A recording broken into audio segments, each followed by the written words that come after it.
Aujourd'hui, on va s'intéresser à l'hypothyroïdie.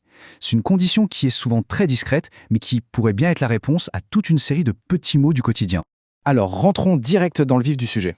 Est-ce que ça vous dit quelque chose, cette sensation d'être tout le temps fatigué, d'avoir froid même quand il fait bon, ou d'avoir le moral dans les chaussettes sans trop savoir pourquoi? On a vite fait de mettre ça sur le dos du stress ou du surmenage, mais et si c'était autre chose? En fait, c'est un peu comme si tout le corps se mettait en mode économie d'énergie. Forcément, ça a des conséquences. On ressent une fatigue vraiment profonde, ce qu'on appelle l'asthénie. On peut prendre un peu de poids, sans raison apparente, on a froid en permanence, et puis même l'esprit semble tourner au ralenti, et la digestion aussi. Tous ces signes, mis bout à bout, ça pointe vers un ralentissement général de la machine. Parfois, les indices sont encore plus visibles, on peut les voir sur le visage. Les médecins parlent de myxodème. Ça se traduit par un visage un peu bouffi, les paupières gonflées, une voix qui devient plus rauque, plus grave. Mais le petit détail qui ne trompe pas, c'est le fameux signe du sourcil. C'est quand la partie extérieure du sourcil commence à disparaître. Ça a l'air de rien, mais c'est une piste très très sérieuse. Bon, mais alors, qui est responsable de tout ça? Il est temps de lever le voile sur le grand chef d'orchestre de notre énergie corporelle. Et voilà, le mot est lâché, l'hypothyroïdie. Pour faire simple, c'est quand la glande thyroïde devient un peu paresseuse. Elle ne produit plus assez d'hormones. Résultat, tout le métabolisme du corps se met à ralentir. C'est ce qu'on appelle un état d'hypométabolisme. Et attention, ce n'est pas une condition rare du tout. On estime qu'elle touche entre 1 et 2% de la population. C'est même le problème de thyroïde le plus fréquent. Et il y a un fait assez marquant, les femmes sont 10 fois plus touchées que les hommes. 10 fois! Le diagnostic arrive souvent aux alentours de 60 ans, souvent dans des périodes de grands changements hormonaux comme la ménopause. Ok, maintenant qu'on a une meilleure idée des symptômes et des personnes concernées, voyons comment les médecins font pour être sûrs de leur coup. C'est une vraie petite enquête qui se déroule en plusieurs étapes bien logiques. Le processus est très clair. D'abord, on discute de tous les signes et de tous les symptômes.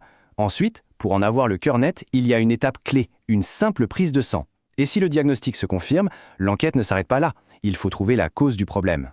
Et dans cette prise de sang, il y a une valeur qu'on va regarder à la loupe, c'est la TSH. C'est vraiment l'indicateur numéro 1 le plus fiable pour dépister une hypothyroïdie. C'est lui qui donne l'alerte. Pour bien comprendre, on peut s'imaginer une sorte de dialogue. Le cerveau envoie un ordre, la TSH, pour dire à la thyroïde de se mettre au travail. Si la thyroïde n'obéit pas, le cerveau, lui, ne lâche pas l'affaire, il crie de plus en plus fort en produisant toujours plus de TSH.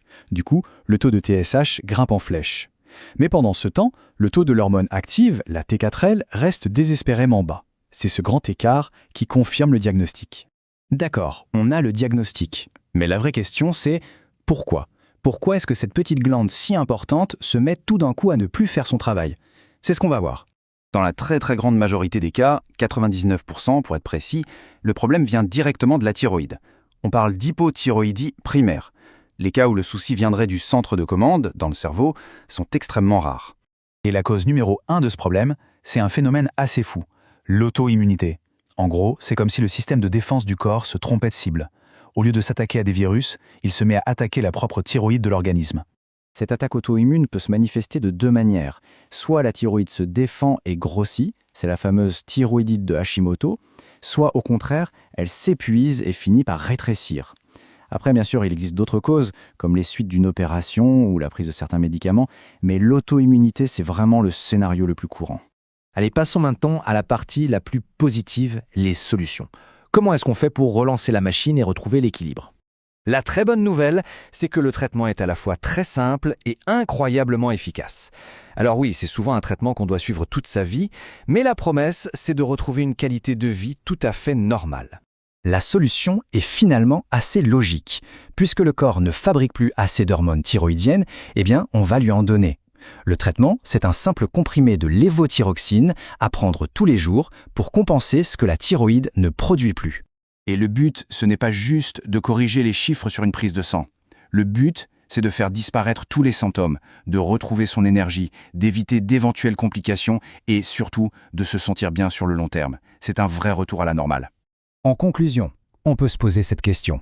La fatigue, la frilosité, le moral qui flanche, notre corps nous envoie constamment des petits signaux. La vraie question, c'est de savoir si on prend le temps de les écouter.